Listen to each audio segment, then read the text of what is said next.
سلام دکتر سیبای عزیز، به مدی مدیکس خوش آمدین. امیدالله فیضی هستم. با ادامه درس های فیزیولوژیمان امروز در مورد لوکال کنترل آف بلاد فلو صحبت میکنیم، یعنی کنترل موضوعی جریان خون که توسط خود انساج این کنترل میشه. مکانیزم هایی که توسط از او کنترل میشه لوکال بلاد فلو، در مورد از اول صحبت میکنیم. مکانیزمز دو مکانیزم است که توسط از او با دو مکانیزم یعنی کنترل میشه جریان خون به انساج.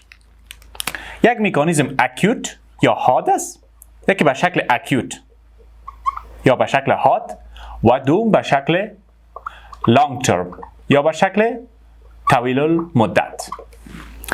به شکل اکیوت یا حاد کس یک مکانیزمی است که سریعا عمل میکنه، در ظرف ثانیه تا به دقیقه ای عمل میکنه و باعث از این میشه که باعث کانسترکشن و دایلیشن میشه. در اویه های ما باعث چی میشه؟ باعث کانسترکشن و دایلیشنشان میشه. دایلیشن وقتی که کانسترکشن و دایلیشن شد، پس جریان خون نظر به می تامین میکنه. ببینید در این قسمت ما در این قسمت تصویر از مایکرو سرکولیشن در اینجا ترسیم کردیم. ما بر شما در او گفته بودم که اینی قسمت وقتی که در مورد مایکرو سرکولیشن صحبت کردیم گفتیم که اینی ساحه رو برام چی یاد میکنیم؟ آرتریول. بعد از او اینی ساحه میت آرتریول است، میت آرتریول. و در قسمتی که کاپیلاری ها از قسمت میت آرتریول منشأ میگیرن، در این ساحه یک اسفنکتر موجود میباشه. چی موجود است؟ یک اسفنکتر موجود است، یک معصره موجود است که اسفنکتر ما به نام چی یاد کرده بودیم؟ به نام پری کاپیلاری اسفنکتر. پری قبل کاپیلاری رو میگیم و اسفنکتر هم معصره که قبل از کاپیلاری موجود میباشه. الان در اکیوت مکانیزم ها که است، کانسترکشن و دایلیشن در آرتریول، میت آرتریول و پری کاپیلاری اسفنکترها با وجود میاد، باعث از این میشه که جریان خون به انساج تنظیم کنه. و طور مثال اگر جریان خون زیاد شده بود یا کانسترکشن میشه، کانسترکشن که شد جریان خون به انساج کم میشه، با کاپیلاری که خون کم اومد کم خون به قسمت انساج میرسه، و اگر دایلیت شدن خون به یا زیادتر میرسن. و در لانگ ترم که باز لانگ ترم با مدت روزها میتونه که روزها، ویکس یعنی هفته ها، حتی ماها را در بر بگیره که لانگ ترم مکانیزم ها عمل کنه. اول میم در مورد اکیوت لوکال کنترل آف بلاد فلو صحبت میکنیم. در این قسمت من نوشته میکنم که اکیوت کنترل. در اکیوت کنترل اولین چیزی که ما در موردش صحبت میکنیم او عبارت است اوتو رگولیشن میباشه. اوتو رگولیشن، تنظیم خود به خودی. توسط چی؟ اوتو رگولیشن تنظیم خودی جریان خون به خود انساج، یعنی خود انساج قابلیت از این دارن که جریان خون به خودشان تنظیم کنن. نظر به معمولا یگانه فاکتوری که بسیار مهم در این رول داره او عبارت است متابولیک اکتیویتیشون میباشه یا فعالیت متابولیکی انساج میباشه. هر چقدر که فعالیت متابولیکیشون زیاد باشه به مو اندازه در اوج خون زیادتر ضرورت است، خون به اوج جریانش زیادتر میباشه. هر قدر کمتر باشه در اوج جریان خون کمتر میباشه. خب در اوتو رگولیشن که است، انساجی که قابلیت اوتو رگولیشن دارن خصوصا مهمترینی از واقع است عبارت از هارت است که در اینجا ترسیمش کردیم، هارت، کدنی و همچنان برین. کدنی و برین. الان ببینید هر زمانی که جریان خون به قلب، به کدنی یا هم به برین کم شوه، یعنی دکریز شوه، چی؟ پرفیوژن به این انساج کم شوه، جریان خون به انساج کم شد. وقتی که پرفیوژن کم شد به شکل معاوضوی در اینجا وزو دایلیشن واقع میشه. وزو دایلیشن که واقع شد انال باعث از این میشه که افزایش پیدا کنه بلاد فلو یا جریان خون به انساج، پس افزایش پیدا میکنه. این را به نام چی یاد میکنیم؟ اوتو رگولیشن یاد میکنیم. در اوتو رگولیشن چی کار میشه؟ پرفیوژن کم میشه، جریان خون به انساج کم میشه. مثلا به قلب است، به خود قلب جریان خون کم میشه، یا به قسمت برین به جریان خون کم میشه، یا هم به کدنی. پس جریان خون یا پرفیوژن کم شد، وزو دایلیشن در اینجا واقع میشه. اویه ها چی میشه؟ دایلیت میشه، بزرگ میشن. دایلیت که شدن انکریز بلاد فلو، جریان خون به وا زیادتر میشه. یک مکانیزم چی است؟ اوتو رگولیشن است. دومین مکانیزمی که در موردش صحبت میکنیم او عبارت است اکتیو هایپرمیا. هایپرمیا اکتیو فعال، هایپرمیا در کتاب‌های دری یا ترجمه شدن احتقان، یعنی افزایش جریان خون فعال. اگر ما ترجمهش کنیم میگیم که افزایش جریان خون فعال. ببینید افزایش جریان خون increase blood flow رابطه مستقیم داره، یعنی directly proportional است با چی؟ با افزایش metabolic activity.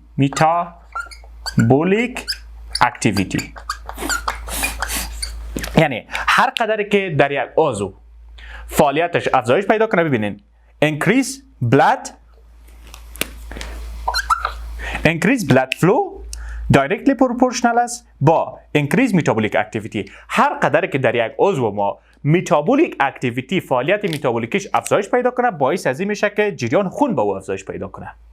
این ما چی یاد کردیم؟ اکتیو هایپرمیا. به طور مثال در حالتی که ما اکسرسایز انجام میدیم، ورزش انجام میدیم، جریان خون به قسمت عضلات چی میشه؟ جریان خون به اینجا زیاد میشه. جریان خون که به یا زیادتر شد، پس اصلا دلیل از اینکه در اینجا جریان خون زیاد میشه چی است؟ این میتابولیک اکتیویتی است که میتابولیک اکتیویتی وقتی که در اینجا زیاد میشه، میتابولیسم که زیاد شد، باعث از این میشه که بعضی وزودایلیتورها را تولید کنه که بعداً سرشان صحبت میکنیم، مکانیزمش بالاش صحبت میکنیم که میتابولیک تئوری چه قسم است، در موردش صحبت میکنیم. اون وزودایلیتور ها که هستن، و وزودایلیتور ها چی میکنن؟ باعث میشن که اویه ها وزودایلیشن کنن. وقتی وزودایلیشن کردن، جریان خون به انساجی که در قسمت دست با هستن زیادتر میسازن. ما این میره یاد میکنیم به نام هایپرمیا، یعنی افزایش جریان خون یا احتقان. بعد از او سومین چیزی که در اینجا شامل است در acute control of blood flow، سومین چیز او را ما به نام reactive hyperemia یاد میکنیم. هایپرمیا reactive به معنای عکس العملی، هایپرمیا افزایش جریان خون. شما فرض مثال ببینید، اینی یک اویه هست، یک اویه است که در این قسمت یک بلاکیج به وجود آمده. چی شده؟ یک بلاکیج در اینجا به وجود آمده. فرض مثال در این قسمت اویه مسدود شده. حالا برای ثانیه مسدود شده، برای دقیقه یا حتی برای یک ساعت مسدود شده. خویج مسدود شده. این حالا که مسدود شده، بعد از اینکه در اینمی ساحه اینی قسمتی که مسدود شده اینمی رفع میشه و دوباره پس جریان خون اینجا افزایش پیدا میکنه، اینمی را ما به نام چی یاد میکنیم؟ این ریاکتیو هایپرمیا یاد میکنیم. چون زمانی که اینی اویه در اینجا مسدود بود، برای امو ثانیه مسدود بود یا برای دقیقه مسدود بود یا برای ساعت مسدود بود، اینمی باعث شد که اینی ساحه که قبل از این ساحه مسدود است، یعنی این ساحه مسدود است، اما اینی ساحه که قبل از مسدود است، اینی ساحه چی میکنه؟ وزودایلیشن میکنه. به این قسم میشه. چی میشه؟ وزودایلیشن میکنه، خدا بزرگ میشه. دایلیت که شد، جریان خون به این ساحه زیاد میکنه. این حال زمانی که اینجا بلاکیج از بین رفت، پس یک بار هم تو جریان خون برازی زیاد میشه. با این خاطر از میگم ریاکتیو هایپرمیا، یعنی افزایش جریان خون عکس العملی که در مقابل بندش در این ساحه جریان خون افزایش پیدا کرده بود. بعد میبینیم در مورد دو مکانیزمی که در کنترل بلاد فلو اکوت کنترلش رول داره، در مورد از صحبت میکنیم که یکیش میتابولیک ما یاد میکنیم، دیگه‌ش هم به نام مایوجینیک یاد میکنیم. دو مکانیزمی که در کنترل موضوعی جریان خون رول دارن، یکی از اینا ما به نام مایوجینیک تئوری یاد میکنیم یا مایوجینیک هایپوتزیس. فرضیه هست که به نام مایوجینیک است. یک فرضیه است، یعنی قطعی نشده بلکه فرضیه موجود است. یا در مایوجینیک هایپوتزیس چی میگن؟ فرضیه که مایوجینیک هستن در یا طوری است که زمانی که فشار خون افزایش پیدا میکنه، ببینید اینی ساحه ما یک دونه آرتریول در این ساحه ترسیم کردیم. شما فرض مثالی رو فرض کنین که چی است؟ یک آرتریول است، یک شریانچه هست. در آرتریول زمانی که بی پی در این ساحه افزایش پیدا کرد، بلاد پرشر یا فشار خون افزایش پیدا کرد، در عموم زمانی که فشار خون افزایش پیدا کرد، پس همین فشار خونی که افزایش پیدا کرده انتقال پیدا میکنه به آرتریولز. اما در آرتریولز چی کار میشه؟ یعنی این فشاری که افزایش پیدا کرده، فشار در دیواره های ازی به این شکل تماس میکنه، باعث از این میشه که دیواره های ازی را کشش پیدا کنه. درست است؟ چون فشار زیاد است، باعث کشش دیواره های آرتریول میشه. شما میفهمید که در دیواره های آرتریول سموت مسل موجود است. چی موجود است؟ سموت مسل. در این ساحه در قسمت تونیکا میدیا چی موجود است؟ سموت مسل یا عضله ملسا موجود است. زمانی که در این ساحه کشش ایجاد شد، سموت مسل در خود کلسیم چینل ها را داره. کلسیم چینل هایی را داره که در مقابل کشش جواب میتن. اینال کلسیم چینل های از این فعال میشه و از قسمت اکسترا سلولار ماتریکس از این ساحه کلسیم وارد سموت مسل میشه. چی کار میشه؟ کلسیم وارد سموت مسل میشه. زمانی که کلسیم وارد سموت مسل شد، باید چیزی میشه که سموت مسل کانترکشن کنه.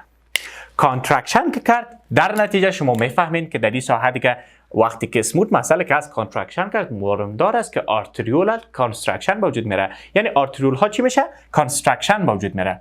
کانسترکشن آف در نتیجه باعث از این میشه کانسترکشن آف آرتریول به وجود بیاد. مایوجینیک مکانیزم به این شکل است. مایوجینیک مکانیزم که است به کدام شکل است؟ ببینید.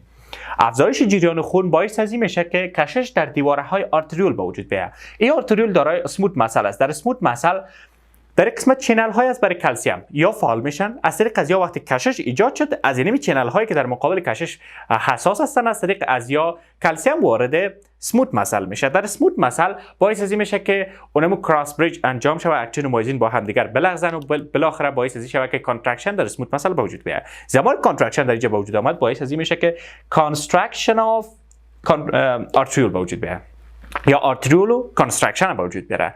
یعنی کانسترکشن شد. وقتی کانسترکشن شد، اینال جریان خون به انساج کم میکنه. یعنی اون فشاری که در قسمت سیستمیک سرکولیشن ما موجود است، او در قسمت آرتریول موجود نمیباشه. این تنظیمش میکنه، خودش تنظیم میکنه. فشاری که در دیگه شریان ها موجود است، در اینجا موجود نمیباشه. این خودش تنظیمش میکنه، فشار به انساج کم میکنه، جریان خون به انساج کم میسازه. یک مکانیزمی است. دومین مکانیزم ما به نام متابولیک هایپوتوزیس یاد میکنیم. متابولیک، فرضیه متابولیک در این طوری است که زمانی که متابولیک اکتیویتی در انساج افزایش پیدا میکنه، افزایش متابولیک اکتیویتی در قسمت انساج وقتی که این افزایش پیدا کرد، باعث از این میشه که وزودایلیتور میتابولیتس چی کنه؟ بولیتس تولید کنه. وزودایلیتور میتابولیتس تولید میشن که وزودایلیتور میتابولیتس مثلا کربن دی اکساید است، آیون هیدروژن است، پتاسیم است، لکتیت است و ادینوزین است. ادینوزین زمانی که فعالیت متابولیکی انساج افزایش پیدا کرد، به طور مثال در دست شما میرین تمرین میکنین، در حالت تمرین افزایش پیدا میکنه ضروریات متابولیکیش، با اکسیژن افزایش پیدا میکنه ضروریات متابولیکیش. وقتی که اکسیژن ضرورت متابولیکیش افزایش پیدا کرد، باعث از این میشه مثلا که در جا خو یکی اکسیژن زیاد به مصرف میرسه و به می شکل باز کربن دی اکساید زیاد تولید میشه. در جا تولید از زیاد شد، بالاخره باعث از این میشه که اینی وازودایلیتور میتابولیتس ها در نتیجه افزایش متابولیک اکتیویتی تولید شون که کربن دی اکساید است، هیدروژن است، پتاسیم است، لکتیت است، ادینوزین است، یا تولید میشن یا تولید شدن بالای آرتریول ها تاثیر میکنن و در نتیجه باعث از این میشن که اونم بالای آرتریول، البته تنها نه، بالای آرتریول، میت آرتریول، پری کاپیلاری اسفینکتر، بالای تمام از تاثیر میکنن. در نتیجه باعث از این میشن که یا دایلیت شون یا وزو دایلیشن به وجود بیارن. زمانی که دایلیت شدن، افزایش پیدا میکنه جریان خون. پس متابولیک اکتیویتی هم باعث از این میتونه شود که جریان خون افزایش پیدا کنه یا کاهش پیدا کنه. اگر متابولیک اکتیویتی در انساج کم باشه تولید کربن دی اکساید اینیا کم میشه. وقتی کم شد، پس وازودایلیتور میدیاتورها کم میشه. میدیاتورها که کم شد، در نتیجه باعث از این میشه که وزودایلیشن واقع نشه. به این دو شکل است که کنترل میشه در انساج جریان خون. البته در مایوجینیک تئوری که است، در اینجا تنها در آرتریول های مکانیزم انجام نمیشه، بلکه میتونه، البته در آرتریول ها که بسیار برجسته است مکانیزم، ولی میتونه در قسمت وینیول، در ونز، حتی در آرتریز، در شریان ها میتونه این مکانیزم انجام شه. حتی در لمفاتیک ویزلز هم، اویه های لمفاوی هم میتونه که مایوجینیک مکانیزم صورت بگیره. یعنی این مکانیزم ها هم هستند که میتونن در قسمت مایوجینیک صورت بگیرن.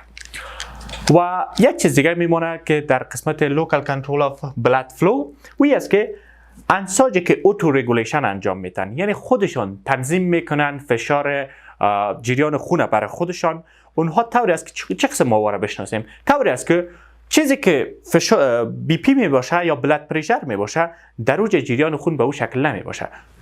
من قبلا بر شما گفتم در این نفر مثلا فشار خونش بلند است، ولی در انساجش که نمی انساج میتونه دماغ باشه، میتونه قلب باشه، در این انساجش که فشار خونی که در قسمت سیستمیک سرکولیشنش است او فشار خون در این انساج نمی باشه.